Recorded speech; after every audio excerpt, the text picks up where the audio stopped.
Hello hello. Welcome to Mantra classes. हम लोग set cover कर रहे थे, सेट वाइज प्रैक्टिस भी कर रहे थे और दूसरा जो ऑफलाइन में सेट हो रहा है उसका भी डिस्कशन हम लोग कर रहे थे।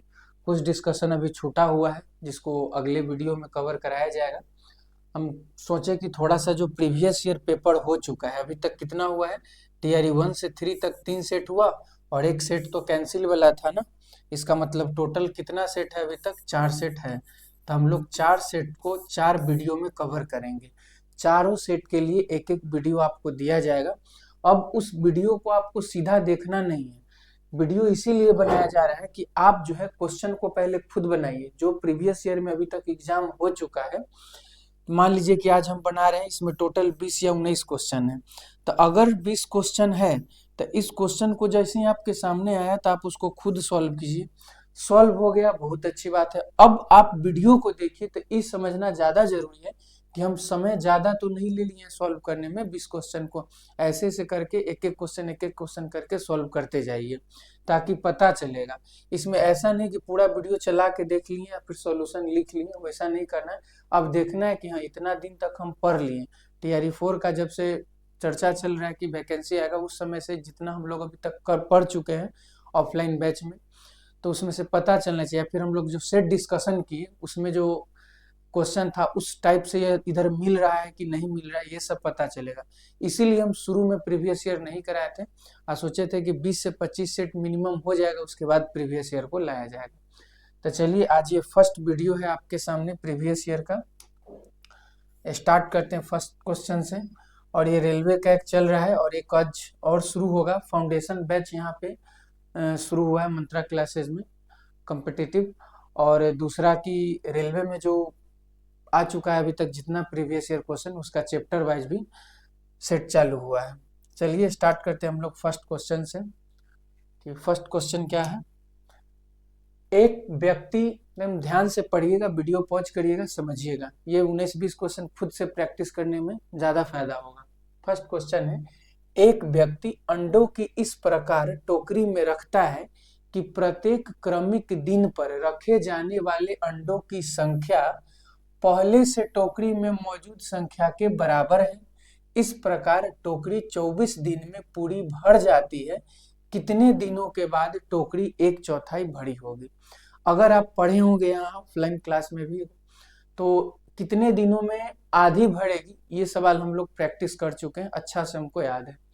यहाँ आधा हम लोग पढ़ चुके हैं, यहाँ पूछा क्या है, एक चौथाई वाला। बात बराबर है, लगभग वो कंसेप्ट पता है, ये भी बन जाएगा। एक बार फिर समझिएगा क्वेश्चन कहना क्या चाह रहा है कि व्यक्ति जो है एक टोकरी भर रहा है अंडा का। अब आज उसमें मान लीजिए कुछ अंडा रखा, फिर कल कुछ रखेगा, फिर परसों कुछ रखेगा, फिर उसके एक दिन बाद कुछ रखेगा। ऐसे ऐसे करके वो टोटल 24 दिन रखता है और 24 दिन में बाद टोकरी क्या हो जाता है, भर जाता है। कहने का क्या मतलब है, मान लीजिए पहला दिन है, ये दूसरा दिन है, ये तीसरा दिन है, ये चौथा दिन है, ये पांचवा दिन है। ऐसे ऐसे करके कैमा दिन तक एक सिलसिला चला, आप कहिएगा 24 दिन तक चला, यहाँ तक कोई दिक्कत नहीं। अब 24 दिन में हुआ क्या वो समझिए। हुआ ये कि मान लेते हैं हम अपना मन से कि पहला दिन टोकरी में सिर्फ और सिर्फ कितना अंडा था, एक अंडा था, मान के चलते हैं।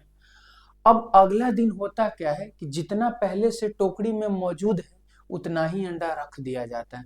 तो पहले से टोकरी में कितना मौजूद है, एक अंडा। टोकरी में अब कितना रखेंगे, एक अंडा। टोकरी में हो कितना जाएगा दूसर का दिन, तो टोकरी में आपको 2 अंडा नजर आएगा, कोई दिक्कत नहीं। तीसरा दिन कितना अंडा रखेंगे, तो तीसरा दिन उतना ही अंडा रखेंगे जितना पहले से टोकरी में मौजूद है। पहले से टोकरी में अब कितना हो गया है, 2। तो तीसरा दिन और कितना रखेंगे, 2। तो टोटल हो कितना जाएगा, 4, कोई दिक्कत नहीं है।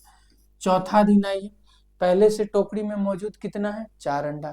तो चौथा दिन फिर कितना डालेंगे, 4 अंडा। वो कितना जाएगा, 8 अंडा। फिर पांचवा दिन आइए, पहले से टोकरी में कितना है, 8। तो और कितना डालेंगे, 8। वो कितना जाएगा, 16। यहाँ तक कोई दिक्कत समझ में नहीं आई? अब ऐसे ऐसे करके आगे तक लिखते जाएंगे, 24 अंडा 24वां दिन तक चलेंगे। लेकिन लंबा जा रहा है, ऐसे तो करना होगा नहीं। अब समझिएगा, मान लीजिए ऐसे ऐसे करके बढ़ते बढ़ते बढ़ते 24वां दिन हो गया टोकरी फुल, कोई दिक्कत नहीं। तो हम मान लेते हैं कि 24वां दिन x अंडा रहा होगा टोकरी में। एकदम ध्यान से समझिएगा, 24वां दिन कितना अंडा रहा होगा? x दिन। आप सोच के बताइए कि जो 23वां दिन रहा होगा उस 23वां दिन में पक्का x/2 अंडा ही रहा होगा। सोच के देखिए, अगर 23वां दिन x/2 अंडा रहा होगा तब न 24वां दिन x/2 पहले से था, x/2 को इसमें और जोड़ दिए, जितना पहले से था उतना और जोड़ दिए, दोनों को जोड़िएगा तो x आपको प्राप्त होगा जो कि 24वां दिन का आएगा। कोई दिक्कत इसमें? एक बार फिर समझिए, 24वां दिन हम कितना मान लिए? x अंडा मान लिए। तो अगर 24वां दिन x है तो इसके ठीक पहले इसका आधा ही न रहा होगा।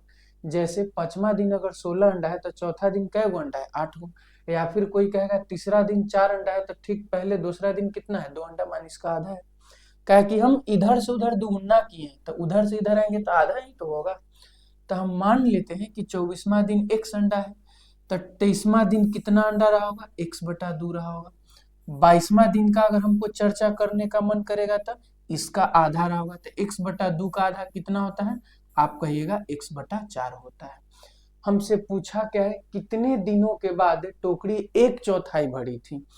तो टोटल अंडा टोकरी में कितना? x 24 दिन में। उसका 1/4 हिस्सा कब है? 22वां दिन है।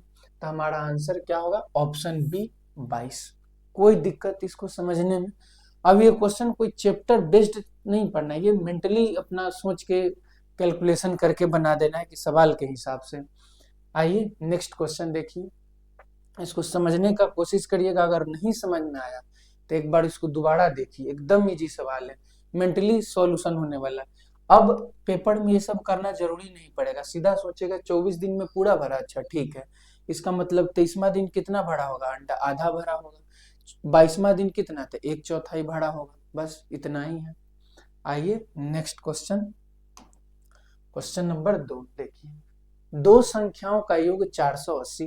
अब ज्यादा दिमाग ही नहीं लगाना है, दो संख्या है उसका योग 480। मान लेते हैं एक संख्या क्या है a, दूसरा संख्या क्या मान ले b, और दोनों का योग कितना हो जाएगा? 480 हो जाएगा। कहानी यहाँ तक आ गया। आगे देखिए, यदि बड़ी संख्या में 2% की कमी की जाती है, हमको तो पता है नहीं कि बड़ा कौन छोटा कौन, हम तो अपना मन से मान लेते हैं कि a बड़ा है और b क्या है? छोटा है। बड़ी संख्या में 2% की कमी होनी चाहिए, तब बड़ी संख्या अपने आप का कै % हो जाएगा? तो कहिएगा 98% हो जाएगा। कोई दिक्कत नहीं। और छोटी संख्या में 10% की वृद्धि की जाती है। छोटी संख्या कौन हो गया? b, उसमें क्या किया जाता है? 10% बढ़ाया जाता है। तो छोटी संख्या हो कितना जाएगा? आप कहिएगा 110% हो जाएगा। यहां तक कोई दिक्कत नहीं। तो प्राप्त संख्याएं बराबर होती है, तब जो संख्या आएगा दोनों क्या होगा? बराबर। किसके हिसाब से? क्वेश्चन के हिसाब से। अब हम आपसे पूछे कि हमको a/b निकाल के बताइए, तो कहिएगा 100 से 100 कट गया, 2 से ही कट गया 55 बार में, और 2 से कट गया 49 बार में। तो a/b बराबर क्या आ गया? 55/49 आ गया। कोई दिक्कत यहाँ तक समझने में है तो कहिए। आप माने थे संख्या a और b, आया a का वैल्यू 55 और b का वैल्यू 49 रेशियो में। आप कह सकते हैं कि अगर हम रेशियो में इसको जोड़ दें तो कितना आएगा? 9 5 14 के 4 हासिल 1, 5 1 6 4 10, कितना आया? 10, 104 आया। आपके हिसाब से 104 आया, लेकिन क्वेश्चन के हिसाब से कितना है? कहिएगा 480 है। हम आपसे पूछ ले एक का वैल्यू, तो कहिएगा 480 अब बटा में क्या? 104। काट कुट कर दीजिए।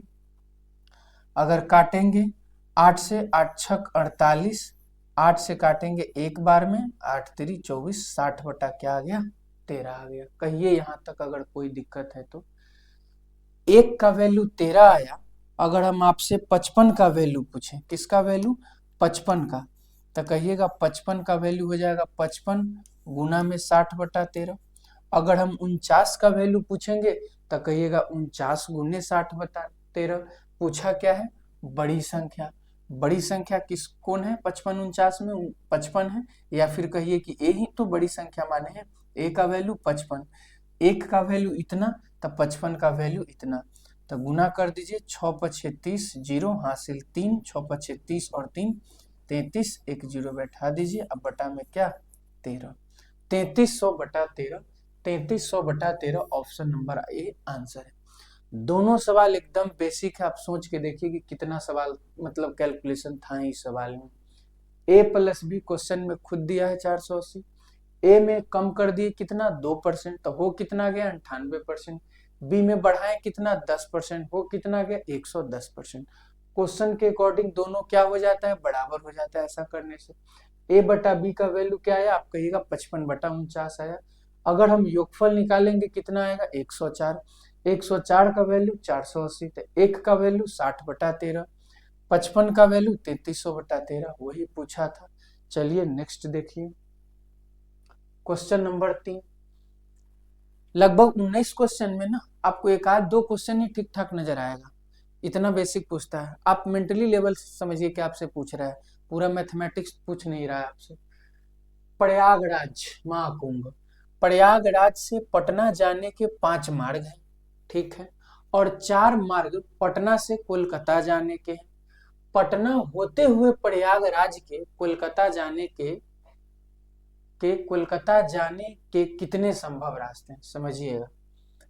यहाँ पे है प्रयागराज, ठीक है, यहाँ क्या है प्रयागराज, उसके बाद ही मान लीजिए पटना, उसके बाद क्या है पटना, उसके बाद क्या है कोलकाता है, कोलकाता। आप उत्तर प्रदेश से पटना आए, प्रयागराज से पटना या पटना से फिर उधर कलकत्ता जा रहे हैं, ऐसा है, समझिएगा ध्यान से। प्रयागराज से हमको पटना जाना है, पहले प्रयागराज से कहाँ जाना है पटना। कै गो रास्ता है 5 गो। करने का क्या मतलब, इधर से भी आ गए, उधर से भी आ गए, सीधे आ गए, मतलब 5 टाइप का रास्ता है, सीधा समझिए।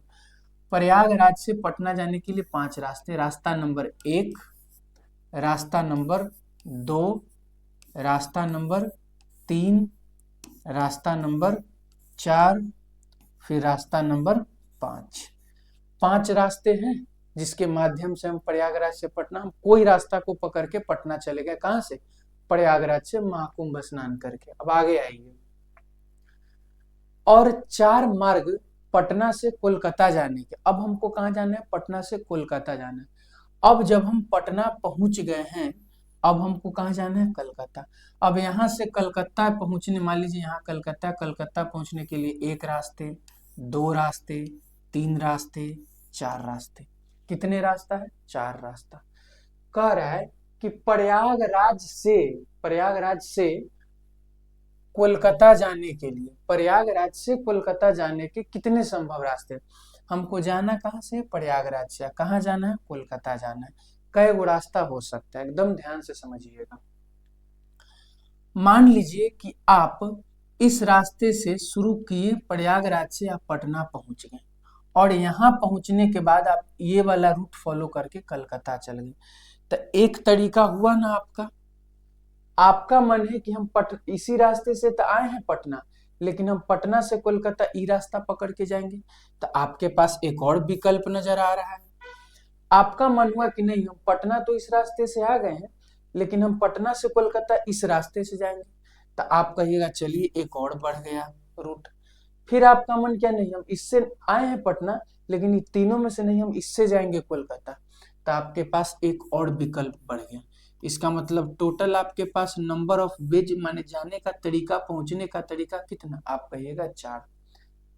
इस रूट से आए चल गए 1, इसी रूट से आए इससे चल गए 2, इसी से आए इससे चल गए 3, इसी से आए इससे चल गए तो 4। कितना तरीका 4। अब सोचिए, जब ये दूसरा रास्ता को आप देख रहे हैं, इससे आके उधर चल गए 1, इधर चल गए 2, इसी से आके इधर 3, इधर चल गए 4, फिर 4 तरीका। मतलब एक ये जो रूट है वो आपको टोटल कितना तरीका प्रोवाइड कर रहा है, 4 तरीका। ये वाला रूट भी 4 तरीका, ये वाला रूट भी 4 तरीका, ये वाला रूट भी 4 तरीका, ये वाला रूट भी 4 तरीका। टोटल कितना आ गया 20 तरीका आ गया। ऑप्शन नंबर ए आंसर होगा। एक बार फिर समझिए अगर नहीं समझ में आया तो। आपको प्रयागराज से कोलकाता जाना है, बीच में पड़ता है आपका पटना, PT लिख देते हैं। यहां से यहां गए एक रास्ते, मान लीजिए यहां से 4 रास्ते हैं, तो इससे भी जा सकते थे ना सीधा, इससे यहाँ पहुंच के इससे घूम जाते, इससे घूम जाते, इससे घूम जाते। माने अगर हम प्रयागराज से पटना का सिर्फ एक रास्ता इस्तेमाल करते हैं, उसके बावजूद हमको उधर 4 विकल्प नजर आ रहा है ना, माने हर एक रास्ता 4-4 ऑप्शन दे जाएगा। तो फिर ये भी रास्ता 4 ऑप्शन, ये भी रास्ता 4 ऑप्शन, ये भी रास्ता 4 ऑप्शन, ये भी रास्ता 4 ऑप्शन, माने पांचों रास्ता 4-4 ऑप्शन देगा। टोटल कितना तरीका होगा? 20 तरीका। उम्मीद है कि समझ में आ रहा होगा ये सब क्वेश्चन। मेंटली सोचिए और कुछ नहीं करना, ये तीनों सवाल उसी टाइप का था। आगे देखिए, किसी क्लब में सभी सदस्य या तो तंबोला या रम्मी में भाग लेते हैं। 320 रम्मी में भाग लेते हैं, 350 तंबोला में भाग लेते हैं और 220 दोनों में भाग लेते हैं। तो क्लब में कितना सदस्य, वही हमको बताना है। देखिए, दो चीजें हैं, 2 गेम प्ले हो रहा है, ऐसे 2 गेम का सर्कल बना दिए। मान लीजिए कि ये तंबोला का है और ये रम्मी का है, कोई दिक्कत नहीं। यहाँ पढ़िए ध्यान से, 220 को जो है सदस्य वो दोनों गेम में भाग ले रहा है, मतलब तंबोला भी खेल रहा है और रम्मी में भी भाग ले रहा है। आप कह सकते हैं कि 220 कॉमन हो गया, कोई दिक्कत, 220 क्या हो गया? कॉमन हो गया। यहाँ तक समझने में कोई दिक्कत नहीं। 320 रमी में भाग लेते हैं, रमी का जो आप सर्कल देख रहे हैं उसमें कितना भाग ले रहा है? 320।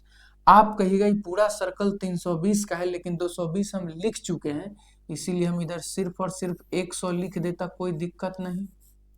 सोच के देखिए, रमी में 320 पूरना चाहिए, 220 प्लस 100 320 पूरा कि नहीं पूरा? आगे देखिए, 350 तंबोला में भाग लेते हैं। इस तंबोला के सर्कल में कितना होना चाहिए? 350। ऑलरेडी कितना है? 220। आप कहिए ना कि 130, और इसको अगर हम दे देंगे तो 220 प्लस 130 350 इसके खाते में भी चला गया। अब देखिए क्लब में कितने सदस्य हैं, तो टोटल सदस्य 130 है जो सिर्फ और सिर्फ तंबोला में है, 220 जो है दोनों में है, और 100 सिर्फ और सिर्फ किस में है? रमी में है। जोड़ दीजिए, 2 1 3 1 4 30 20 50, 450 मेंबर आ गया। ऑप्शन बी हमारा आंसर होगा। आया समझ में कि नहीं आया? कमेंट करके बताइए ताकि क्योंकि 4 प्रीवियस ईयर है तो थोड़ा सा कंसंट्रेशन बना के देखना है, इसीलिए कोई दिक्कत हो बता दीजिए। देखिए यहाँ पे कुछ छूटा हुआ है, यहाँ पे 2/3 है, ध्यान में रखिएगा।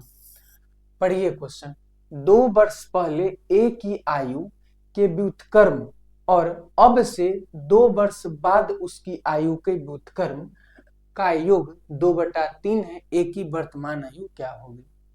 देखिए, ए नाम का कोई व्यक्ति है, ए से अमन होता है। अमन मान लीजिए कि कोई व्यक्ति है, उसका फिलहाल का उम्र जो है x वर्ष है। फिलहाल वो कितना साल का है? आप कहिएगा 1 साल का है।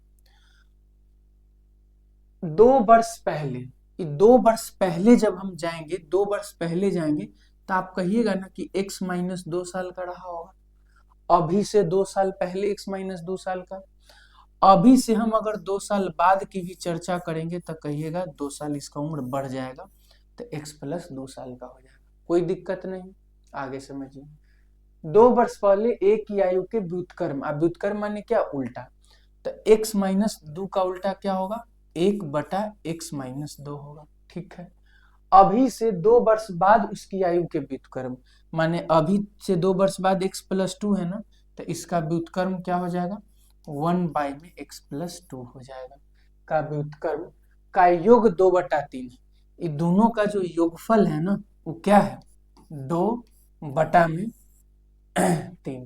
कोई दिक्कत नहीं।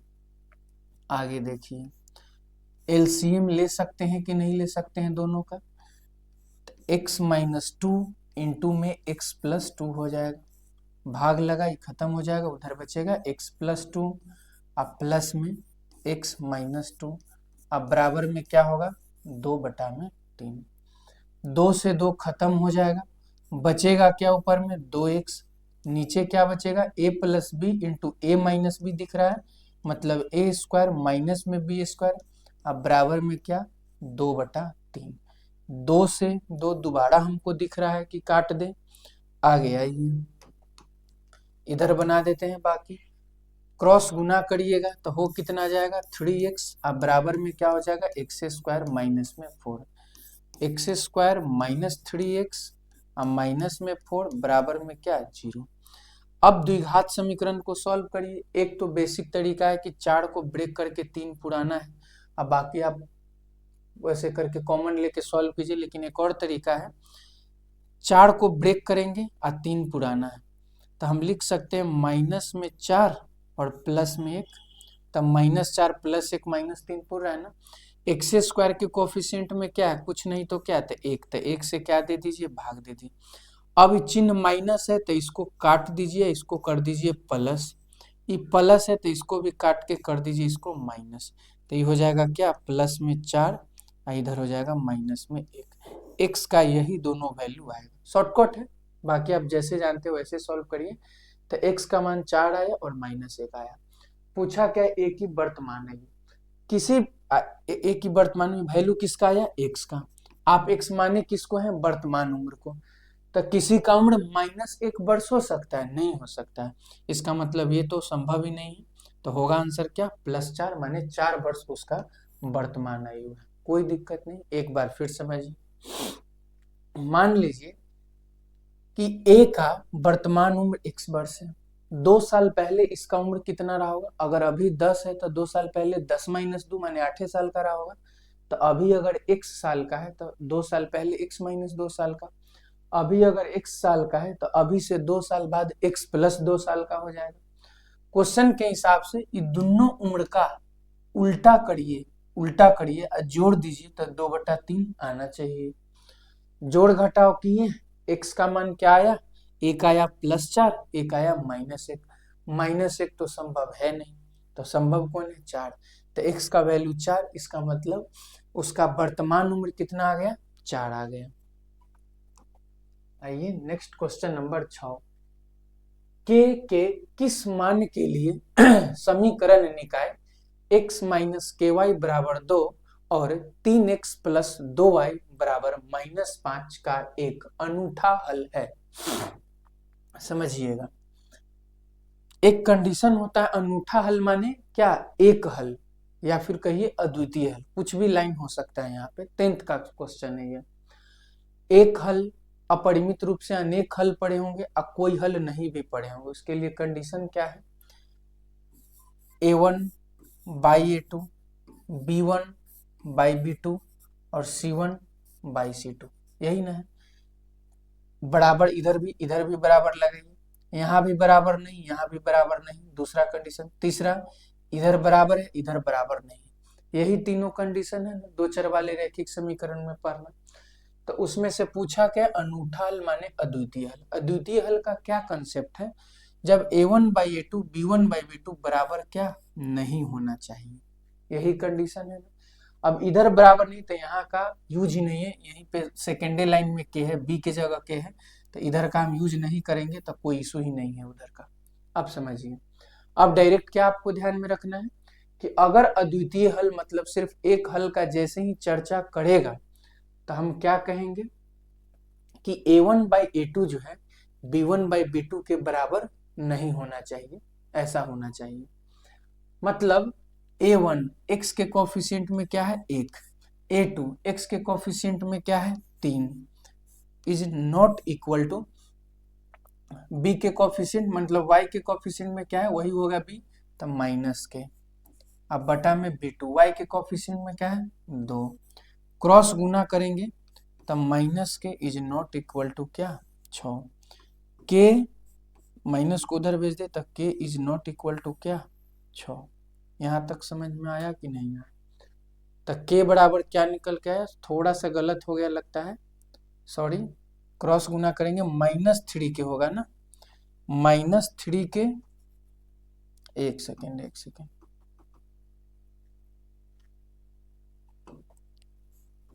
-3 के बराबर क्या 2, तो k बराबर 2/3 और फिर माइनस उधर चला जाएगा तो -2/3। तो k का मान -2/3 नहीं होना चाहिए, तभी उसका हल निकलेगा। अब आइए, अनूठा हल है, हल है पूछ क्या रहा है, ध्यान से समझिए कि हल होना चाहिए। तो -2/3 तो होगा नहीं, तो इसका मतलब हो क्या सकता है, 1, हो क्या सकता है 2। तो उपयुक्त में से क्या होगा, 1 से अधिक। कोई दिक्कत समझने में, एक बार फिर समझिए। हमसे पूछा अनूठा हल होना चाहिए, इसका मतलब k की जगह -2/3 नहीं होना चाहिए, बाकी कुछ भी है क्या है, संभव है। कंडीशन कहां से आया, तो नियम है अनूठा हल के लिए a1/a2 is not equal to क्या, b1/b2, इसी पे बैठा दिए। आइए देखिए नेक्स्ट क्वेश्चन, क्वेश्चन नंबर 7। एक वृत्त की त्रिज्या 14 सेंटीमीटर है, ठीक है। रेडियस कितना दिया हुआ है, 14 दिया हुआ है। एक त्रिज्यखंड का क्षेत्रफल 102.7 सेंटीमीटर स्क्वायर है, त्रिज्यखंड का केंद्रीय कोण क्या होगा। सिंपल, त्रिज्यखंड का जो क्षेत्रफल होता है वो क्या होता है, πr² थीटा बटा में 360, यही ना है त्रिज्यखंड का क्षेत्रफल। कोई दिक्कत नहीं, डायरेक्ट याद अगर रहता ये फॉर्मूला बन जाता। त्रिज्यखंड का क्षेत्रफल πr² थीटा अब बटा में क्या 360। आगे देखिए, पाई की जगह क्या रख दे, 22/7। रेडियस दिया हुआ है, कहिएगा 14 है, तो 14 गुने 14। थीटा दिया हुआ है, कहिएगा नहीं, वही तो पूछा है केंद्रीय कोण। अब बटा में क्या है 360, इसका वैल्यू किसके बराबर है, आप कहिएगा 102.7 के बराबर। 102.7, दशमलव हटा के बटा में 10 लिख दे तो कोई दिक्कत नहीं। आगे समझिए, अब काटना है, एकदम धैर्य रख के काटिए ताकि कैलकुलेशन भारी नहीं पड़े, नहीं तो फिर से करना पड़ेगा। 7 दूना 14 कट गया, 0 से 0 कट गया, 2 से 18 बार में कट गया, 2 से 9 बार में कट गया, 2 से 7 बार में कट गया।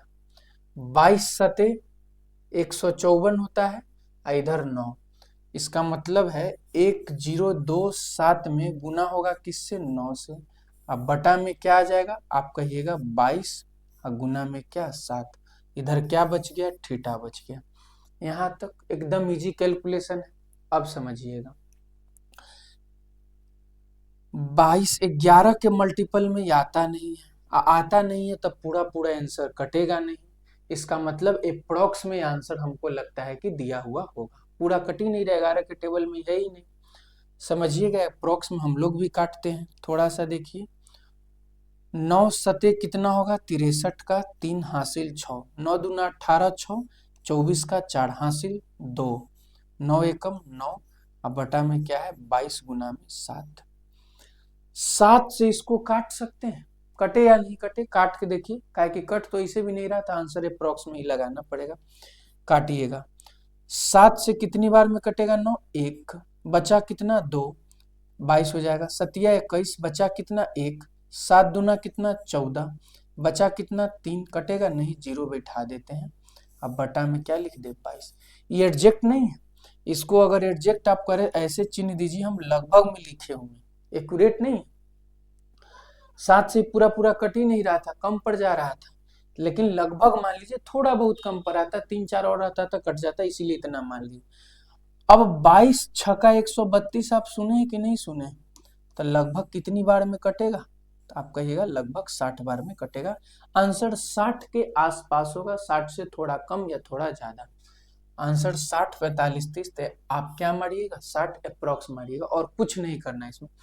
थोड़ा सा आपको ये सोचना पड़ेगा कि अप्रोक्स जब लगाना है तो हमको कैसे लगाना पड़ेगा, कैलकुलेशन ऐसा करें जो आसान हो। कुछ नहीं समझ में आएगा तब आपको फिर 22 से 154 और 9243 में 154 से भाग लगाइए, 60 आएगा, नहीं तो 59 पॉइंट पूछागा, नहीं तो 60 पॉइंट पूछागा, इसी के अप्रोक्स आएगा, उस हिसाब से आप 60 टिक कर सकते हैं। देखिए नेक्स्ट क्वेश्चन नंबर 8। 15,625 रुपया का 16% वार्षिक ब्याज की दर से 9 माह का चक्रवृद्धि ब्याज क्या होगा जबकि ब्याज तिमाही है। यहाँ ध्यान दीजिए, ब्याज क्या है, तिमाही, हर 3-3 महीना पे। कितना दिन का पूछा है, 9 महीना का। 3-3 महीना पे एक बार, 9 महीना का टाइम पीरियड, इसका मतलब 3 टाइम्स नहीं कहिएगा। टी का वैल्यू क्या आ गया, 3 टाइम्स, कोई दिक्कत नहीं। ये जो दिया हुआ है वार्षिक दिया हुआ है, 16% जो दिया हुआ है 12 महीना का दिया हुआ है, तो 1 महीना का 16/12, मतलब किसे, तिमाही से, तो 3 महीना का कहिएगा गुने 3, 3 चौका 12, 4 चौका 16, 4% रेट आ गया। क्वेश्चन हो गया आसान। कैसे आसान हुआ, हमको दिया हुआ क्या है, रेट कितना है अब हमारे लिए, 4%। 4% कितनी बार लगाना है, आप कहिएगा 3 बार लगाना है। अब ब्याज हमको निकालना है, 4% का कितनी बार, 3 बार निकालना है।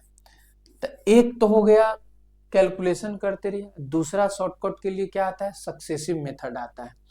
जैसे अगर 4% लग रहा है, ठीक है, 2 बार में कितना लगेगा, कहिए 4 + 4 + 4 गुने 4 अब बटा में क्या 100, तो 4 और 4 8, 4 चौका 16/100 माने 0.16, कितना आ गया 8.16% आ गया। कितनी बार का, 2 बार का। अब तीसरी बार का, तो इससे भिड़ा दीजिए तीसरी बार का, तो तीसरी बार भी 4% ही है ना, तो तीसरी बार में भी कहिए 8 + 16, 8.16 + 4 अब प्लस 8.16 गुना में 4 और बटा में क्या 100, 8 4 12.16 प्लस 8 चौका 3200 और 16 चौका 64, 3264 हो जाएगा। 2 अंक के बाद दशमलव पहले से है, 2 जीरो है, तो फिर 2 अंक के बाद दशमलव, मतलब यहाँ बैठेगा, ये हो जाएगा 12 दशम में कितना हो जाएगा 4864। आप ध्यान से समझिए, 12.4864, इसका मतलब अगर हम लगभग 12.5% कह दें, 12.5%, तो कोई दिक्कत आपको इससे। आंसर जो है 1951 और 1961 है, दोनों में से अगर कोई आंसर हुआ तो बहुत क्लोज है। ध्यान से देखिए, ये तो बहुत दूर लग रहा है लेकिन ये दोनों बहुत क्लोज है, इसीलिए केयरफुल होके बनाना पड़ेगा। अप्रॉक्स कितना आया 12.5, अब 12.5 से कम की ज्यादा तो कहिएगा थोड़ा सा ज्यादा, 12.48 है, हम 12.5 माने, 48 हम 50, 48 हम 50 माने, हम पॉइंट में थोड़ा सा आगे बढ़े हुए, तो जो हमारा आंसर आएगा उसमें थोड़ा सा कम में ना होंगे, बढ़ेंगे नहीं। ये बात हमको समझ में आ गया। ये सब शॉर्टकट है, कम समय में बनाने के लिए आपको यही अप्रोच फॉलो करना पड़ेगा। अब समझिए 12.5% किसका, 12.5% ब्याज लगेगा, लेकिन किसका ब्याज, तो जो पैसा हम कर्ज लगाए हैं उसका। तो कर्ज लगाए कितना है 15,625 रुपया, कितना लगाए हैं 15,625 रुपया। इसका कितना चाहिए हमको, आप कहिएगा 12.5%। अब परसेंट का मतलब हम कह दे बटा में 100, तो कोई दिक्कत नहीं। ये दशमलव दिख रहा है, उसके बदले हटा के 0 रख सकते हैं, 25 पछे 125, 25 चौका 0, 5 अठे 40, 8 12 में 8 से कटिए इसको, 8 एकम 8, बचा कितना 7, हो जाएगा कितना 76, 8 नमा 72, बचा कितना 4, हो जाएगा कितना 42, 8 पछे 40, बचा कितना 2, हो जाएगा कितना 25, 8 तिरी 24 पॉइंट समथिंग समथिंग, मतलब 1953 के लगभग में आंसर होगा। 1953 से थोड़ा सा ज्यादा कि थोड़ा सा कम, तो आप कहिएगा थोड़ा सा कम, क्या कि हम थोड़ा यहाँ ज्यादा मान लिए हैं, तो 1953 से थोड़ा सा कम, 1953 से थोड़ा सा कम 1951 रुपया हुआ कि नहीं हुआ, कहिए समझ में आया कि नहीं आया। अगर नहीं आया एक बार और देखिए सवाल को, वीडियो को भी दोबारा देखिए एक बार, हम फिर दोबारा समझा रहे हैं। रेट समझने में कोई दिक्कत नहीं होना चाहिए कि 4% होगा। 4% ब्याज कितनी बार लगेगा, आप कहिएगा 3 बार लगेगा। जो तेज विद्यार्थी होगा वो डायरेक्ट याद भी रखता है कि 4% अगर 3 बार लगा तो 3 बार का जो सक्सेसिव होता है ना, वो 12.5% लगभग होता है। आप सोच रहे होंगे याद कौन रखता है, तो याद रखा जाता है, तभी काम बनता है। 4% का अगर 3 बार सक्सेसिव है तो डायरेक्ट क्या याद रखना है 12.5%। कैसे है वो भी बता दी, लेकिन डायरेक्ट समझिएगा आप याद रख के। तो 12.5% क्या आया ब्याज है, किस पर लगेगा 15,625 रुपया पे। तो 15,625 रुपया का हम कितना लेंगे, 12.5% लेंगे। तो 15,625 का 12.5% निकाल दिए, 1953 दशम समथिंग, मान 1953 के लगभग में 1951 आंसर है, तो 1951 को टिक करेंगे, आगे बढ़ेंगे।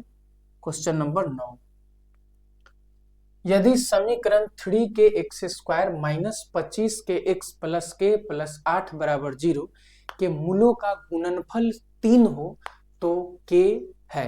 देखिए, अगर समीकरण लिखा हुआ है ए एक्स स्क्वायर प्लस में बी एक्स प्लस में सी इज इक्वल टू 0, पूछेगा मूलों का गुणनफल, अल्फा एगो मूल अल्फा एगो मूल बीटा, तो मूलों का गुणनफल क्या होता है, सी बाई ए होता है। सी क्या है, अचर राशि है, ए क्या है, एक्स स्क्वायर का कोफिशिएंट है। बस यही फॉर्मेट है, 10th का ही है ये भी। आप देखिएगा ना, इतना क्वेश्चन में से लगभग 6, 7, 8, 9, 10 में मैच कर जाएगा।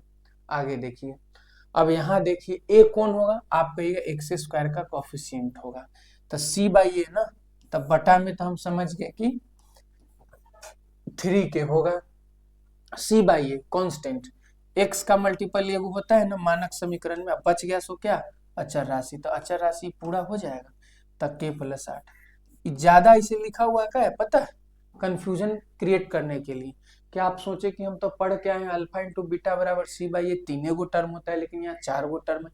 आप सोचिए ना कि पूरा क्या है, के का वैल्यू क्या है, कोई संख्या ही ना, उस संख्या को इसमें जोड़ देंगे तो फिर अचर बन ही ना जाएगा दोनों, तो उसको सेपरेट कर दिया है जानबूझ के। तो ये हो गया सी, ये हो गया ए, तो सी बाई ए मूलों का गुणनफल आ गया।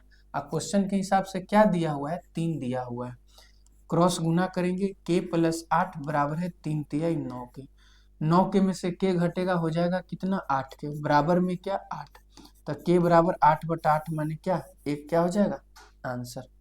कहिए क्वेश्चन नंबर 9 में अगर कोई दिक्कत है तो। 10 नंबर में आइए, लॉग रूट 2 32 का मान क्या होगा। एक तो क्वेश्चन लॉग का कोई प्रैक्टिस मल्टीपल टाइम करते नहीं होंगे, कम कम्पिटेटिव में आता है, और दूसरा आया भी है तो इजीबल आया है। कैसे इजी से समझिए, तरीका 2-3 है। आप डायरेक्ट क्या याद रखिए कि यहाँ लिखा हुआ है लॉग, यहाँ लिखा हुआ है रूट अंडर 2, यहाँ भी हमको जो संख्या होगा उस सेम बना देना है। फोकस आपको क्या रखना है कि यहाँ अगर लॉग रूट अंडर 2 है तो या तो इसको बदल के इसके जैसा करिए, ना तो इसको बदल के इसके जैसा करिए, और कुछ नहीं करना है।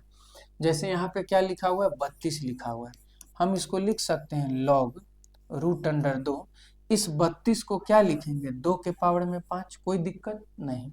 आप कहिएगा ये दोनों सेम हुआ कहाँ, अभी सेम हो जाएगा। Log root under 2, root under 2 गुना में रूट अंडर 2 बराबर 2, तो रूट अंडर 2 के पावर में 5 है, तो हम रूट अंडर 2 के पावर में अगर 10 लिख देंगे तो बात तो बराबर ही न रहेगा, कोई इशू नहीं है उससे, अभी भी 32 ही आना है।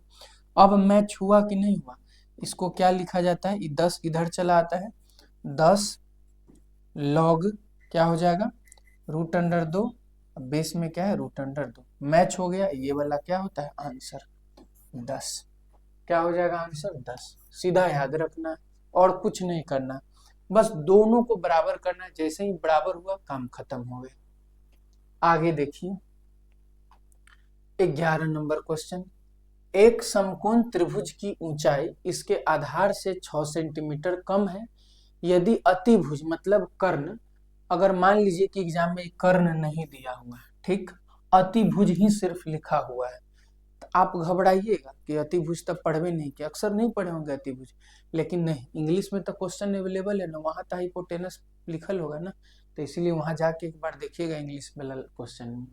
आगे देखिए, कर्ण दिया हुआ है रूट अंडर 218, तो अन्य दो भुजाएं कितनी होगी, यही हमसे पूछा है। देखिए समकोण त्रिभुज बना लिए, आप जानते हैं कि सम हाइपोटेनियस ये हो गया बेस, ये हो गया परपेंडिकुलर, रूल पढ़े हुए कि कर्ण स्क्वायर बराबर है आधार स्क्वायर और जोड़ में क्या लंब स्क्वायर, ये हम लोग जानते हैं। दिया हुआ क्या है पढ़िएगा, ऊंचाई जो है हाइट जो है आधार से कम है, आधार को हम क्या मान ले, बेस को बी मान ले, तो आधार जो हाइट जो हो जाएगा बेस से कितना कम 6 कम हो जाएगा। हाइपोटेनियस कितना है रूट अंडर 218, एच स्क्वायर बराबर है, यहाँ पे ऊंचाई ना परपेंडिकुलर, एच स्क्वायर बराबर है पी स्क्वायर अब प्लस में क्या बी स्क्वायर। एच स्क्वायर तो रूट अंडर 218 का स्क्वायर करेंगे क्या होगा 218 होगा। पी स्क्वायर मतलब बी माइनस 6 का स्क्वायर करिए, बी माइनस 6 का स्क्वायर अब प्लस में बी का वैल्यू क्या माने हैं बी माने हैं तो बी का स्क्वायर करिए। यहाँ तक समझ में आ गया, मतलब क्वेश्चन बन गया। समझे कि नहीं समझे बोलिएगा। कर्ण स्क्वायर बराबर है लंब स्क्वायर जोड़ आधार स्क्वायर किए, बस इतना है। आधार मान लिए हैं कि बी दिया हुआ है, परपेंडिकुलर मतलब लंब जो है ऊंचाई जो है आधार से कितना कम है 6 कम है, क्वेश्चन में दिया हुआ है। तो अगर ये बी है तो ये बी माइनस सी होगा 6 होगा। हाइपोटेनियस मतलब कर्ण जो है रूट अंडर 218 दिया हुआ है, रूट अंडर 218 का स्क्वायर 218, पी के जगह बी माइनस 6, बी के जगह B, square square square square, कोई दिक्कत नहीं। अब यहाँ से ब्रेक करिए, 218 ए माइनस बी का whole square A square plus में बी स्क्वायर माइनस में 2ab अब प्लस में क्या होगा बी स्क्वायर होगा। कितना हो जाएगा 2b स्क्वायर हो जाएगा, अब माइनस में 12b हो जाएगा, प्लस में क्या होगा 36 माइनस में 218 बराबर में क्या होगा 0 होगा। आगे देखिए 2b स्क्वायर माइनस में 12b अब प्लस में 36 माइनस में 218, 18 से 18 मैनेज हो जाएगा, इधर बच गया 200 इधर बच गया प्लस में 18। अब 200 में से फिर 18 घटेगा तो कितना आएगा 18 और 200 में से 18 घटा दीजिए, अब प्लस में कि माइनस में, तब माइनस में लिखेगा 18 2 20 80 100 बराबर 0। यहाँ तक कोई दिक्कत नहीं होना चाहिए, सिर्फ फॉर्मूला ब्रेक किए इधर उधर जोड़ घटाव करके लिख दिए। हमको सब में 2 नजर आ रहा है, सब में 2 से भाग दे देते हैं आसान बनाने के लिए, यहाँ तक कोई दिक्कत नहीं। अब 91 को ब्रेक करके कहाँ पहुंचना है 6 के पास पहुंचना है, 13 सते 91 होता है। अगर माइनस में 13 अब प्लस में 7 लिखा हुआ रहेगा तो 13 सते 91 माइनस में, अब माइनस 13 प्लस 7 माइनस में 6 भी आ जाएगा। ये आसान मेथड है, यहाँ से स्क्वायर के कोफिशिएंट में क्या है 1 तो 1 से भाग दे, उसके बाद क्या नियम है चिन्ह परिवर्तन करने का, तब माइनस वाला क्या बन जाएगा प्लस 13 अब प्लस वाला क्या बन जाएगा माइनस 7, तो 2 वैल्यू आ गया प्लस 13 और माइनस 7। चूंकि ये भुजा की लंबाई का चर्चा हो रहा है इसीलिए कोई भी भुजा का लंबाई निगेटिव हो नहीं सकता है, तो वैल्यू क्या आया 13, किसका वैल्यू निकल के आया बी का वैल्यू निकल के क्या आया 13 जो कि मान्य है। पूछा क्या है अन्य 2 भुजाएं, तो ये भुजा कितना हो जाएगा बी का वैल्यू 13, ये कितना हो जाएगा बी माइनस 6 13 माइनस 6 माने 7, एक भुजा 7 एक भुजा 13, एक भुजा 7 एक भुजा 13, उपर्युक्त में से कोई नहीं आंसर हो जाएगा। ध्यान दीजिए एक ऑप्शन आ गया है एक से अधिक और एक आ गया है इनमें से कोई नहीं, यही नहीं सोचिए कि डी और डी जो है ऑप्शन ही नहीं होता है। नेक्स्ट देखिए क्वेश्चन नंबर 12, ये क्वेश्चन बहुत मतलब समझिए कि स्कोरिंग क्वेश्चन है, क्वेश्चन बहुत आसान है लेकिन गलती कहाँ होगा वो समझाते हैं। आपको एक क्वेश्चन नजर आए, या तो रूट को हटा के उधर स्क्वायर चढ़ा दिए ए प्लस बी के होल स्क्वायर तोड़े और इधर भिन्न का जोड़ किए, या फिर पहले ही भिन्न का जोड़ कर दिए।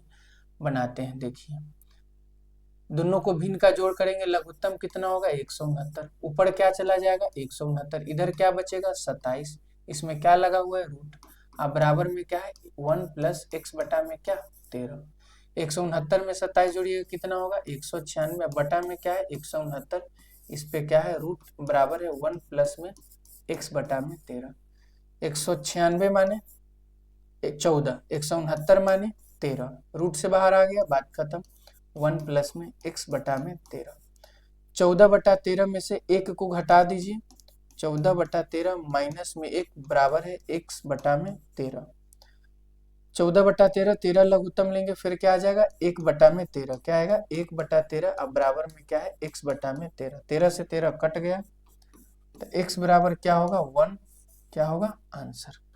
आप तुरंत सी को टिक करिए आगे बढ़िए, यही हो जाएगा आपका क्या गलत, कैसे होगा समझिएगा। अगर रूट अंडर 3 × 3 लिखा हुआ है तो आप कहिएगा ना जोड़ा में से वो बाहर रख दिए। अगर रूट अंडर 4 × 4 लिखा हुआ है तो आप कहिएगा 4 बाहर आ जाएगा। आपको हम कह रहे हैं कि 9 लिखा हुआ है तो आप कहिएगा ना 9 माने 3 × 3 3 बाहर आएगा। हम आपको कह रहे हैं कि -3 × -3 लिखा हुआ है, ठीक है, तब बाहर क्या आएगा आप कहिएगा क्या? -3 में -3 से गुना करेंगे तब माइनस माइनस प्लस, 3 3 9, अब बाहर निकल के क्या आएगा 3। यही बात कहिएगा। लेकिन आप गौर से समझिए, +9 जो बना है हो सकता है प्लस में 3 को गुना किया होगा प्लस में 3 से तो यो 9 आएगा। लेकिन अगर माइनस में 3 को माइनस में 3 से गुना करेगा तो यू तो 9 आएगा प्लस में क्या, तो जोड़ा में से बाहर निकलेगा तो प्लस में भी और माइनस में भी निकलेगा। इसका कंडीशन हुआ, मतलब -में 3 तब बाहर निकल के -3 भी संभव है।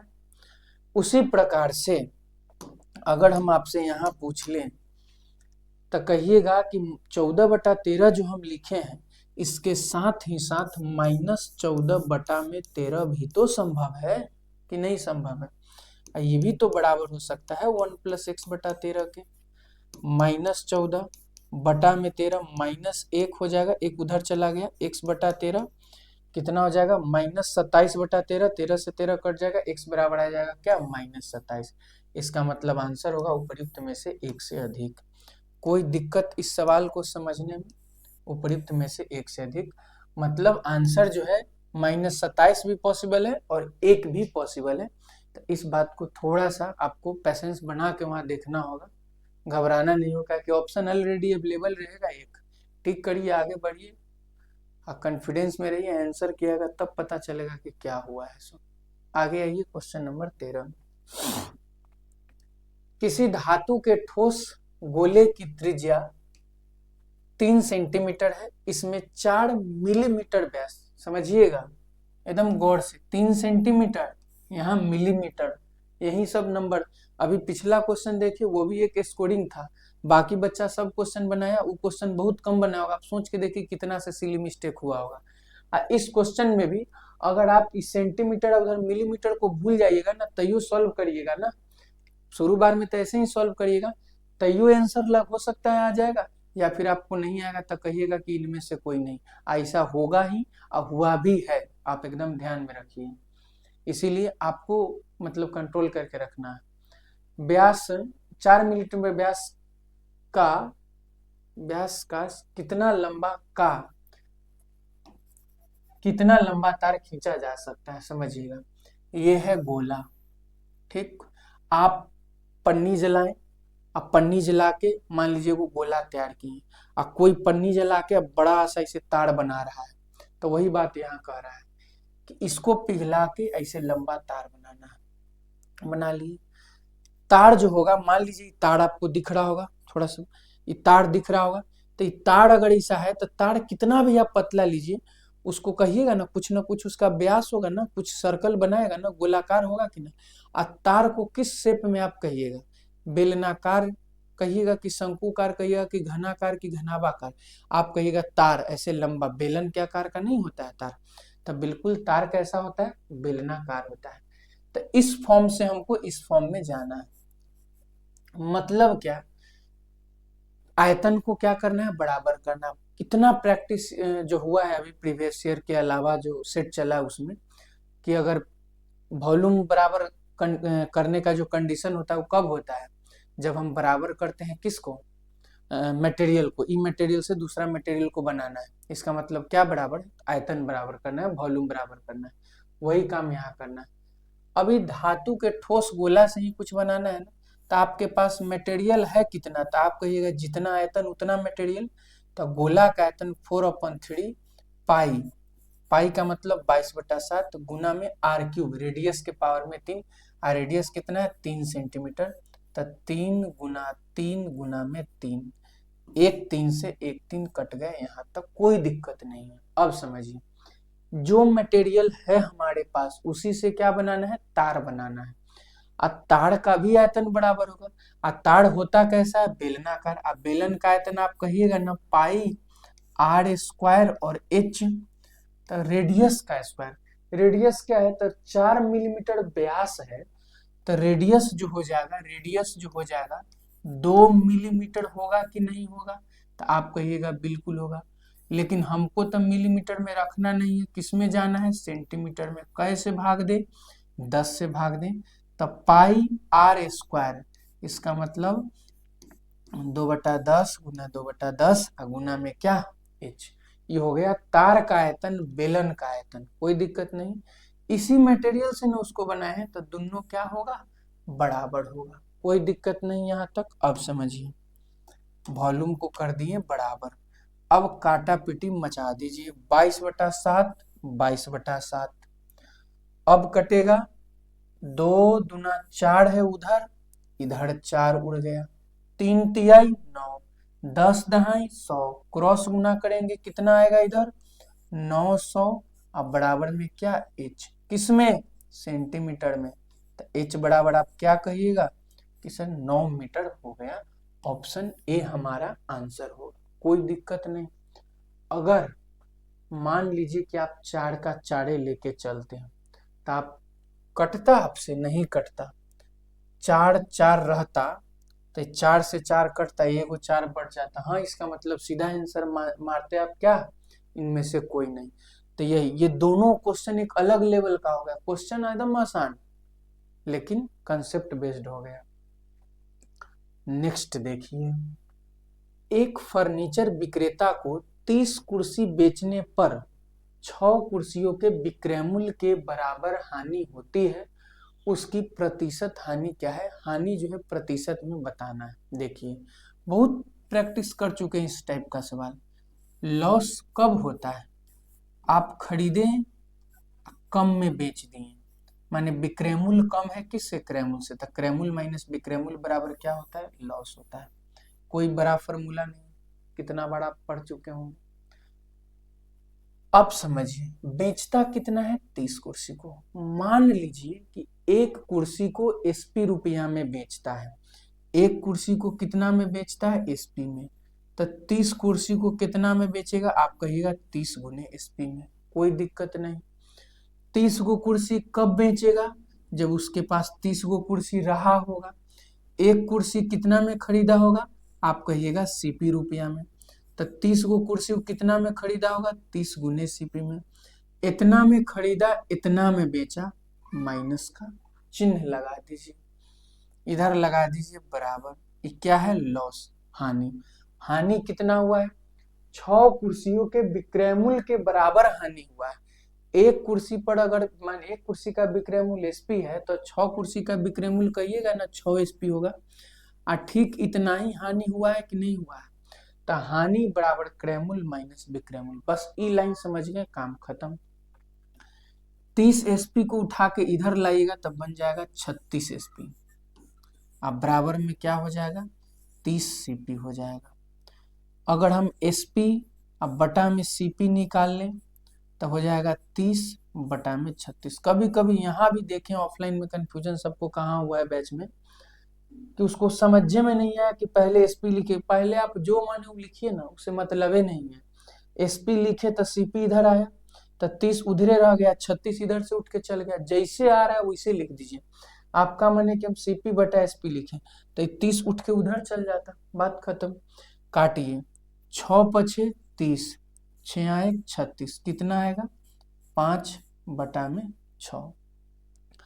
मतलब एसपी का वैल्यू 5 और सीपी का वैल्यू 6। एसपी का वैल्यू 5 और सीपी का वैल्यू 6। 6 में खरीदे आप 5 में बेचे, फायदा कि नुकसान, तो बिल्कुल नुकसान हुआ। कितना का नुकसान हुआ, आप कहिएगा 1 का, कितना पर, 6 पर, अगुना में क्या, 100%। काट कुट करिएगा, क्या आएगा, 50/3, 16×3=48, 16.2/3% क्या होगा आंसर, ऑप्शन नंबर बी। कोई दिक्कत नहीं इस सवाल में, एकदम इजी।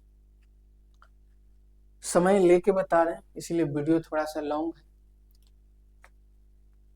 15 नंबर में आइए, दो अंकों की एक संख्या के अंकों का गुणनफल 36 है। समझिएगा, दो अंक का संख्या, जैसे मान लीजिए कि अगर 34 लिखा हुआ है, इसका मतलब यही ना हुआ 3 गुने 10 प्लस 4। आप विस्तारित रूप में ऐसे ना लिखते थे पहले, जब विस्तारित रूप में लिखना होता है छठा सतमा में तब।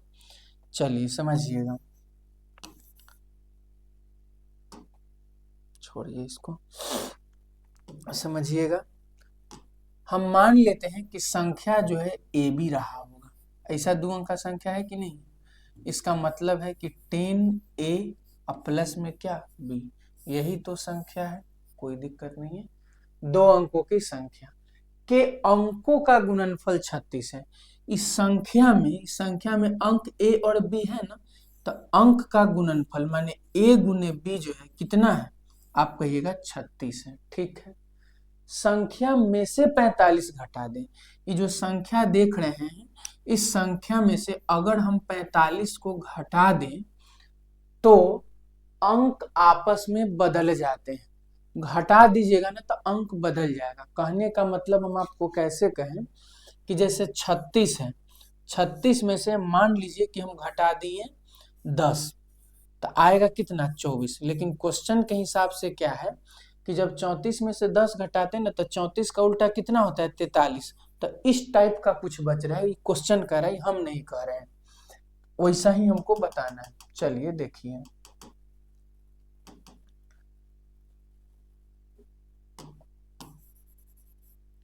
अब समझिए, संख्या क्या है 10A प्लस बी, इसमें से क्या घटाने के लिए बोला है 45। अब घटा दे तो अंक क्या हो जाएगा, आपस में बदल जाएगा, और संख्या क्या हो जाएगा, आपस में बदल जाते, सीधा क्या है आपस में बदल जाएगा। तो 10A प्लस बी मतलब ए बी नहीं होके बी ए हो जाएगा, और बी ए का मतलब क्या 10B प्लस में ए हो जाएगा। ये लाइन सबसे ज्यादा इंपॉर्टेंट है, आना चाहिए समझ में। संख्या 45 माइनस किए, बचा, उलट गया, अंक बदल गया माने उलट गया संख्या, तो 10B प्लस में ए हो जाएगा, कोई दिक्कत नहीं। इसको अब इलेबोरेट करिए थोड़ा सा। ए इधर घटेगा तो कितना बचेगा 9, 10 भी इधर घटेगा तो कितना हो जाएगा 9B। अब बराबर में 45 उधर जाएगा, क्या हो जाएगा 45, तो ए माइनस बी कितना हो जाएगा 5 हो जाएगा। ये भी क्वेश्चन में दिया हुआ है, कहिए यहां तक समझे कि नहीं। अब a माइनस बी 5 दिया हुआ है, a गुने बी 36 दो। एक तो तरीका है कि आप बनाते रहिए, सॉल्व करते रहिए, b का मान निकालिए, और दूसरा एब्जॉर्बेशन। एब्जॉर्ब करिए आप, 9 चौका 36 और 9 में से 4 घटाएंगे 5, 9 चौका 36 और 9 में से 4 घटाएंगे कितना आएगा 5 आएगा, कोई दिक्कत नहीं इसमें, आगे समझिए। तो हम कह दे कि a का मान 9 रहा होगा और b का मान 4 रहा होगा। इसका मतलब संख्या कितना रहा होगा 94, उलटने के बाद क्या बना होगा 49 बना होगा, कोई दिक्कत नहीं है। कहीं भी 94 नहीं, तो आंसर क्या होगा उपयुक्त में से कोई नहीं, पहला तरीका। दूसरा तरीका 73 है ना, 73 में से क्या घटाना है 45, कितना आएगा 13 में से 5 गया 8, 6 में से 4 गया 2। 73 में से 45 घटाने के बाद 73 का उल्टा 37 आना चाहिए, आया कि नहीं, तो ये आंसर नहीं होगा। 49 में से 45 घटाने के बाद 4 आई, तो एक अंक में चला गया, बातें खत्म है। 84 में से 45 घटाइए तो कितना आना चाहिए 4 8 48 अब आना चाहिए, आएगा कितना 14 में से 5 गया 9, 7 में 39 आएगा। ये भी होगा क्या, नहीं, तो ऐसे ही हो गया, तीनों ऑप्शन गलत। वो एकदम आसान तरीका, बिना समय बर्बाद किए हुए बनाने का। आगे देखिए, यदि a plus B plus C बराबर 0 तो a स्क्वायर बटा B C plus B square बटा सी ए प्लस में सी स्क्वायर बटा ए बी का मान क्या है। समझिएगा, सीधा हो गया आंसर 3, अगर फॉर्मूला याद बनाना ही नहीं सवाल। अभी जब ये पूरा सेशन कंप्लीट हो जाएगा 19 क्वेश्चन का, तो थोड़ा सा स्पीड में कैसे सॉल्व होता है उसका भी हो सकता है, तो 2-3 मिनट में भी बताएंगे। चलिए देखिए कैसे हुआ 3 आंसर। फॉर्मूला होता है A cube plus B cube plus में सी क्यूब माइनस में 3 ए बी सी बराबर है A plus B plus C into में A square plus B square plus में C square minus A B minus B C minus में क्या ए सी। कोई दिक्कत नहीं यहाँ तक। क्वेश्चन के हिसाब से a प्लस बी प्लस सी का वैल्यू क्या है 0। अगर ई 0 है तो 0 इंटू समथिंग सब 0 बनेगा ना इधर। इसका मतलब A cube plus B cube plus C cube minus 3abc का value 0। A cube plus B cube plus C cube 3abc minus में उधर जाएगा तो प्लस में क्या हो जाएगा 3abc हो जाएगा। तो A cube plus B cube plus C cube का मान क्या आ गया निकल के 3abc निकल के आ गया। अब आइए क्वेश्चन में लघुत्तम लीजिएगा, क्या आएगा abc आएगा लघुत्तम। bc खत्म बचा ए तो ऊपर हो जाएगा ए क्यूब, इधर हो जाएगा बी क्यूब, इधर हो जाएगा सी क्यूब। अभी कुछ नहीं किया, अभी सिर्फ एलसीएम लिए। अब क्वेश्चन में आएंगे a plus B plus C बराबर 0 अगर है तो कंडीशन हम लोग डायरेक्ट क्या याद रखेंगे कि A cube plus B cube plus C cube बराबर 3abc होगा। तो पूरा मटेरियल की जगह क्या लिख दे 3abc, अब बटा में क्या लिख दे abc। कट गया, क्या बचा 3 बचा। Answer option B. कोई दिक्कत नहीं, यही सवाल था, सीधा बनने वाला। क्वेश्चन नंबर 17 में आइए। 4 के पावर x प्लस 1 प्लस 4 के पावर 1 माइनस x बराबर 10। ठीक है, तो इसका मान है नहीं लिखा हुआ, मतलब x का मान बताना होगा। आगे देखिए, ये क्वेश्चन हल्का सा ठीक ठाक है आसान। होता है ना माइनस प्लस में गड़बड़ा जाना, आंसर गलत आ जाना, समय बर्बाद हो जाना, टाइम टेकन, उस टाइप का थोड़ा सा लगेगा आपको, समझिएगा। a टू दी पावर अगर m लिखा हुआ है, गुना में अगर a to the power n लिखा हुआ है, आप जानते हैं कि m प्लस n हो जाता है। अगर a to the power m है और भागा में a to the power n है तो आप कहिएगा a to the power m minus n होता है। कोई दिक्कत तो इसमें नहीं होना चाहिए हमारे हिसाब से। ये फॉर्मूला है, आगे समझिए। 4 के पावर में x प्लस 1 प्लस में 4 के पावर में 1 माइनस एक्स किसके बराबर है 10 के बराबर है, समझिएगा। 4 को अगर हम 2 के स्क्वायर में कन्वर्ट कर दे तो इधर 2 के स्क्वायर में आ ही नहीं रहा है, मतलब हमको कुछ और सोचना पड़ेगा। 4 के पावर में x और गुना में 4 के पावर 1 लिख दे तो कोई दिक्कत। इस बात को ब्रेक करके हम इस रूप में कन्वर्ट किए हैं।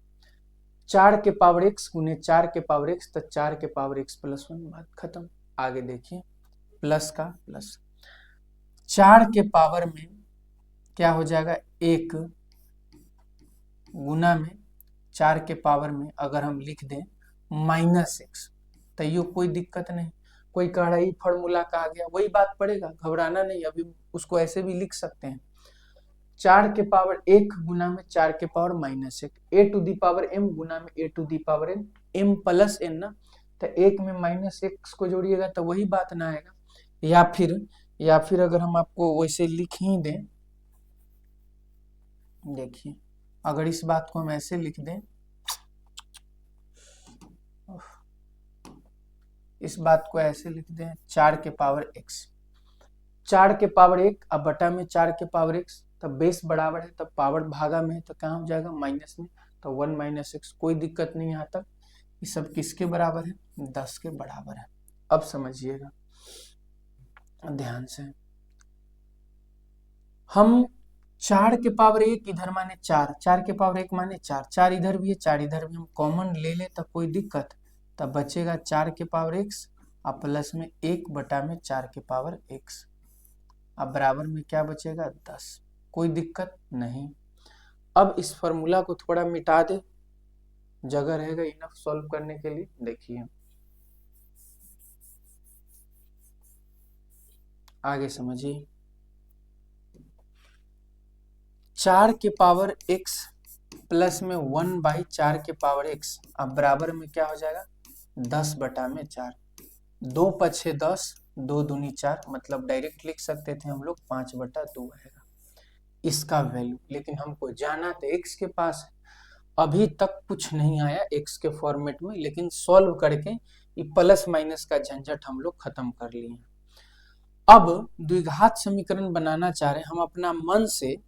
अगर 4 के पावर x को 4 के पावर x के जगह सीधा सीधा एगो राशि y को रख दे तो कोई दिक्कत, एकदम आसान बनाने के लिए। 4 के पावर x के जगह क्या रखने के लिए हम कह रहे हैं y प्लस 1 बटा 4 के पावर x के जगह क्या रखने के लिए कह रहे हैं y। अब बराबर में क्या 5, अब बटा में क्या 2, कोई दिक्कत नहीं। ये क्या हो जाएगा, आप कहिएगा हो जाएगा वाई स्क्वायर, अब प्लस में 1, अब बटा में y, भिन्न का जोड़ किए, अब y उधर गुना होने चल जाएगा, तब 5y, अब बटा में क्या बन जाएगा 2। इसका मतलब 2y स्क्वायर, अब प्लस में 2, अब बराबर में क्या 5y, 2y स्क्वायर, अब माइनस में 5y, अब प्लस में 2, अब बराबर में 0। यही होगा कि कुछ और होगा, सोच के देखिए। फिर आ गया द्विघात समीकरण। आप खुद सोच के देखिए, एक शिफ्ट में द्विघात समीकरण का इस्तेमाल अभी तक 3 बार हो चुका है 17 क्वेश्चन तक में, इसलिए आपको भी शॉर्टकट सीखना पड़ेगा। 2y square minus 5y, 2y square minus 5y और प्लस 2 बराबर में क्या 0।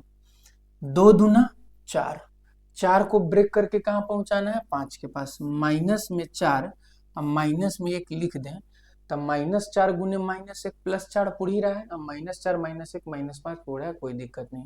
वाई स्क्वायर के कोफिशिएंट में जो होता है उसे क्या देना होता है भाग, चिन्ह परिवर्तन बदलना पड़ता है। तब माइनस है तब प्लस, माइनस है तब प्लस, कट के कितना आएगा 2, इधर कितना आएगा 1/2। ये किसका वैल्यू निकल गया वाई का।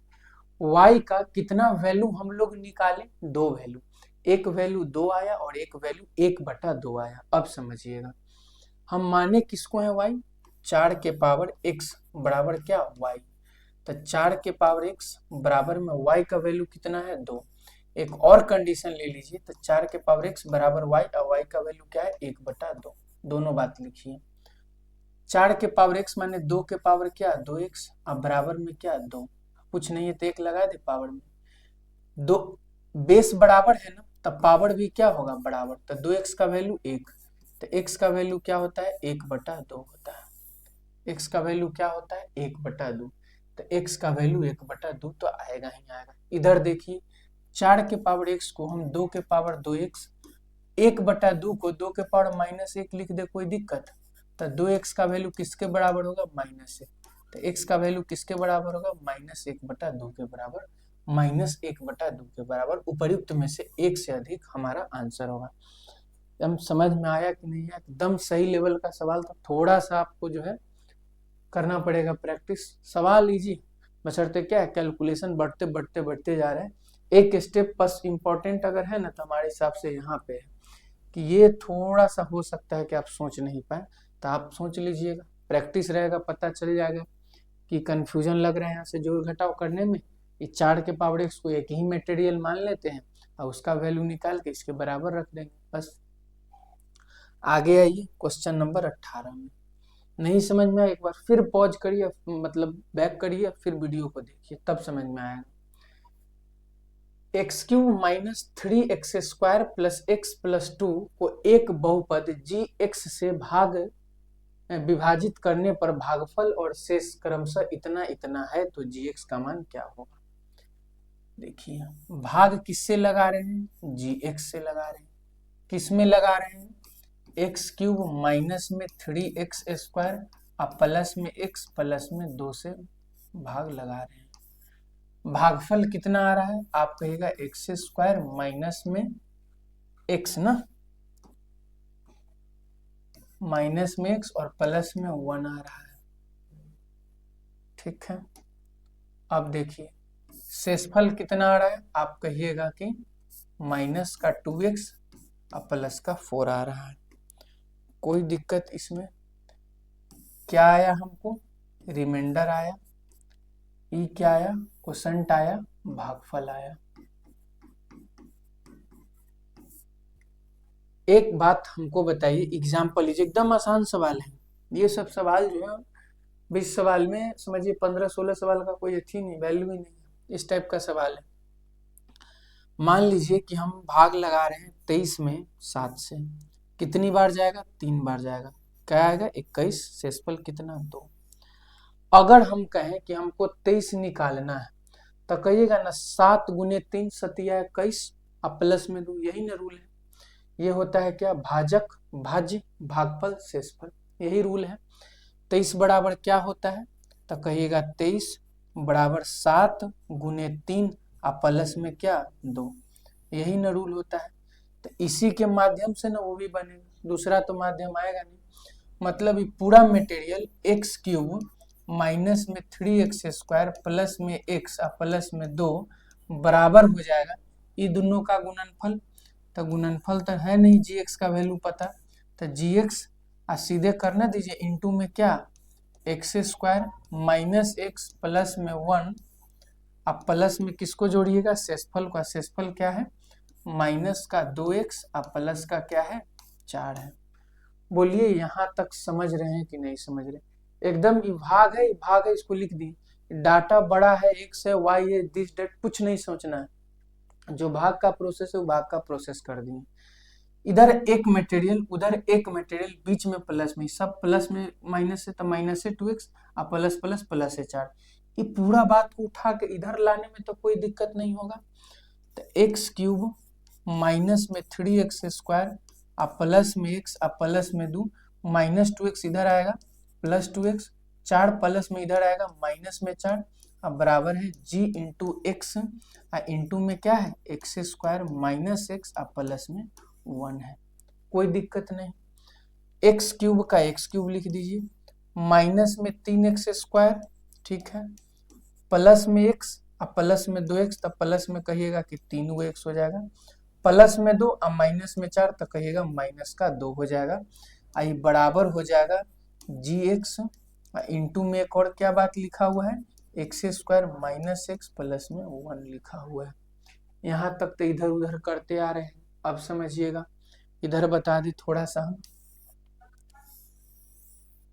देखिएगा gx गुने इतना बात लिखा हूं, नहीं दोनों किस रूप में है गुना के रूप में, एक को इधर उठाएंगे तो भागा में चला जाएगा, तो हम gx बराबर लिखना चाह रहे हैं इतना अब बटा में इतना, हम क्या लिखना चाह रहे हैं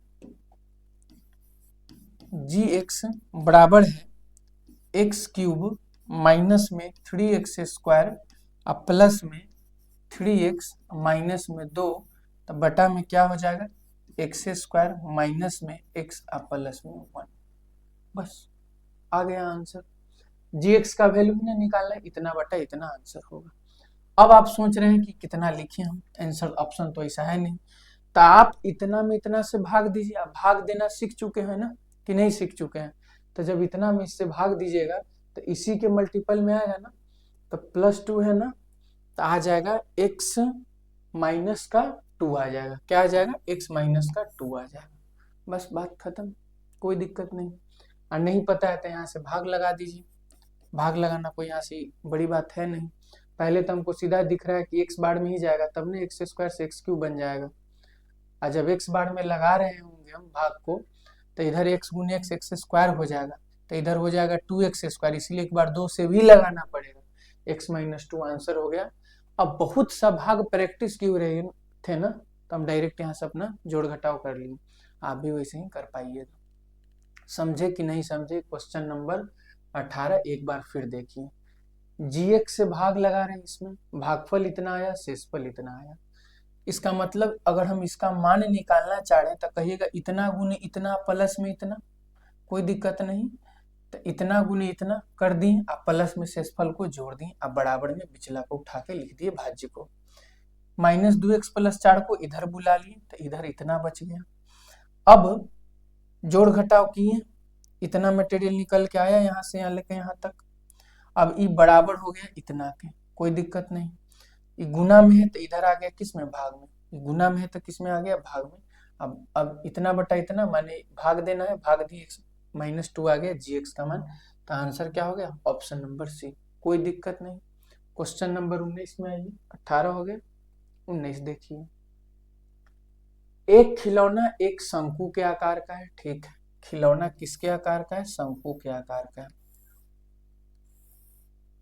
जो 7 सेंटीमीटर व्यास का एक अर्धगोला पर चढ़ा हुआ, अच्छा ये खिलौना अर्धगोला मतलब मान के चलिए ना एक ऐसे कटोरा है और कटोरा के ऊपर ऐसे क्या है, शंकु है बना हुआ है। ऐसा है खिलौना पूरा शेप में। अच्छा, खिलौना जो आप देख रहे हैं उसका व्यास कितना है, अर्धगोला 7 सेंटीमीटर व्यास एक अर्धगोले पर चढ़ा हुआ है। ये अर्धगोला का जो व्यास है 7 है, तो रेडियस कितना हो जाएगा आप कहिएगा 3.5। 3.5 दिख रहा है कि नहीं दिख रहा है, व्यास जो है लिख देते हैं ऐसे ही 3.5 है। अगर ये 3.5 है तो आपको पता है ये लाइन कितना होगा, 3.5 होगा ना। ऐसे देखिए नहीं, अर्धगोला 3.5 3.5 3.5 3.5 सब 3.5 होता है, देखने से छोट बड़ा। ऐसे आप सोच के देखिए, अर्धगोला है, बॉल को ऐसे काट दिए, अब बॉल का जो सेंटर होगा उससे चारों तरफ वही रहता है। वैसे यहाँ से नीचे भी आइएगा ना, कटोरा की जो सेंटर होता है उसके नीचे भी आएगा तो 3.5 रहेगा। इसका मतलब है कि यहाँ से लेके यहाँ तक का 3.5 है, कोई दिक्कत नहीं। खिलौने की कुल ऊंचाई 14 है। ये जो पूरा खिलौना है ना कितना का है, 14 है। कुल ऊंचाई कितना है, 14। यहाँ से यहाँ अगर 3.5 है, कुल ऊंचाई 14.5 है, सॉरी कुल ऊंचाई 14.5 है, तो यहाँ से लेके यहाँ तक आप कहिएगा कि 11 है। मतलब सिर्फ शंकु का ऊंचाई 11 है और अर्धगोला का ऊंचाई 3.5, अर्धगोला का त्रिज्या भी 3.5, शंकु का भी त्रिज्या तो वही होगा 3.5। काहे कि इन्हें ना कहा कि शंकु खिलौना अति अर्धगोला से बाहर है चाहे अंदर सेट है, सीधे कहा अर्धगोला पे शंकु है। इसका मतलब शंकु का भी बेस जो होता है कैसा होता है, वृत्ताकार होता है। देख लीजिए शंकु का बेस कैसा है, वृत्ताकार। तो इसको उठा के, इस बर्थडे वाला टोपी को इस पे उठा के मान लीजिए रखा हुआ है, तो यहाँ भी वृत्त यहाँ भी वृत्त, तो दोनों का त्रिज्या क्या है, बराबर है। तो पूछा क्या है, खिलौने का आयतन। तो आयतन पूछा है और दो रूप में फिगर बंटा हुआ है, तो दोनों का आयतन निकाल के जोड़ देंगे, वही खिलौना का आयतन होगा। तो शंकु का आयतन हो जाएगा 1/3 पाई आर स्क्वायर, और रेडियस कितना है 3.5, मतलब 7/2। तो आर स्क्वायर गुना में क्या एच कितना है शंकु का, 11। इस शंकु का हो गया प्लस, अब निकालिए अर्धगोला का। अर्धगोला का आयतन क्या होता है, 2/3 पाई माने 22/7 गुना में आर क्यूब, रेडियस कितना है 7/2, तो 7/2 गुने 7/2 गुना में 7/2। अब काट कुट कर दें, आसान हो जाएगा। 7 से 7, 7 से 7, 2 से 2, 2 से 11 बार, इधर भी 2 से 11 बार, कोई दिक्कत नहीं। अब इधर को कैलकुलेशन उधर को कैलकुलेशन आसान करने के लिए कॉमन ले लेंगे। 11 7 11, 11 7 7, मतलब कॉमन हो जाएगा क्या, 11 गुने 7। 3 2 इधर भी है, 3 2 इधर भी, मतलब 6 भी कॉमन हो जाएगा। 11 7 कॉमन, बचा कितना इधर 11, 11 और 1 7 कॉमन है, बचा कितना है 7। 3 दूना 6 कॉमन है, तो कॉमन है, बटा में कुछ नहीं बचा। 11 और 7 कहिएगा 18 होगा। 11 गुने 7 बटा में 6 गुना में क्या 18, 6 3 18, क्या आ जाएगा 11 गुना में 21 बराबर है क्या हो जाएगा 231। खिलौना का आयतन कितना आ गया 231, कोई दिक्कत नहीं। एक बार फिर समझिए, खिलौना जो है शंकु के आकार का है, लेकिन किस पर है तो कहिएगा अर्धगोला पे है। अर्धगोला का रेडियस कितना 3.5, जो अर्धगोला का रेडियस होता है वही ना होगा उसका हाइट भी, क्या कि सब तरफ से बराबर होता है अर्धगोला। तो शंकु का रेडियस 3.5, तो गोला का अर्धगोला का रेडियस 3.5, तो शंकु का भी रेडियस 3.5। पूरा खिलौना 14 है, तो यहाँ से यहाँ 3.5 है, तो यहाँ से यहाँ 11 रहा होगा, तब ना 11 + 3.5 14.5 पूरेगा। आयतन पूछा है, तो शंकु का आयतन और प्लस में अर्धगोला का आयतन दोनों के जोड़ दी कितना है 231, तो 231 क्या हो जाएगा आयतन हो जाएगा। चलिए टोटल सवाल हो गया, एक शिफ्ट का शायद इतना ही सवाल था फर्स्ट डे जो हुआ, बाकी लिख दिए थे कौन शिफ्ट का है, थंबनेल में पता चल ही गया होगा। आपको करना क्या है, अब एकदम सही ढंग से प्रॉपर रूप से अब अपने आप को अलग लेवल में शामिल करिए। अभी नहीं कि वीडियो देखना है, सवाल बनाना है, सेट लाए हैं मार्केट से खरीद से सेट है और उसी को धर के बनाते जा रहे हैं नहीं। अब आपको अपना एफिशिएंसी देखना है कि हम किस लेवल पे हैं। आप यहाँ ऑफलाइन में सेट प्रैक्टिस कर रहे हैं, कुछ सेट ऑनलाइन में 1 से 2 दिन में आपको पब्लिक कर दिया जाएगा, अपलोड हो चुका है। तो ऑफलाइन में ही देख रहे हैं तो आपको ही गौर करना है कि हाँ अब हम सेट में गलती कहाँ कर रहे हैं, गलती क्यों हो रहा है, क्या वो चैप्टरें नहीं पढ़े हैं, कि सिली मिस्टेक हो रहा है, कि ओवर कॉन्फिडेंस की वजह से गलती होगा। क्या है कि इस 19 सवाल का हम सिर्फ सॉल्यूशन नहीं कराते हैं, नहीं तो 19 सवाल का सॉल्यूशन कराने में 1-1 मिनट से ज़्यादा नहीं लगना था, 19 मिनट लगना था। लेकिन आप अगर सोचें, यहाँ से ही देखना शुरू करिएगा। इस सवाल सेम प्रैक्टिस कर चुके थे, आधा भी पूछेगा, 1/4 भी पूछेगा, 1/8वां भाग भी पूछेगा, बन जाएगा। तो सवाल में ज़्यादा सॉल्यूशन करने में समय लगने वाला नहीं था। 24 दिन में पूरा भरा, तब 23 दिन में आधा, अब 22 दिन में 1/4 भाग, सीधा 10 सेकेंड में खत्म। अगर हम अगला क्वेश्चन का चर्चा करें, इसमें हल्का माइनर कैलकुलेशन बढ़ा था, क्या कि इसमें कोई शॉर्टकट दिख नहीं रहा था, इसीलिए इसमें कैलकुलेशन बढ़ा था। आप गए थे यहाँ, एक रूट से एक रूट जाने का 5 रास्ता है, एक रूट से एक रूट जाने का 4 रास्ता है, तो सीधा 5 चौका 20 गो रास्ता नजर आएगा। ऐसे ऐसे करके सब सवाल सॉल्व हुआ, मतलब कोई ज्यादा बड़ा बड़ा भी कैलकुलेशन नहीं था। बाकी इसका एकदम शॉर्टकट अप्रोच हम आपको प्रोवाइड अभी कराते हैं एक वीडियो के माध्यम से। चलिए ठीक है, थैंक यू, मिलते हैं नेक्स्ट सेशन में जो प्रीवियस ईयर अपलोड करेंगे। चलिए थैंक यू।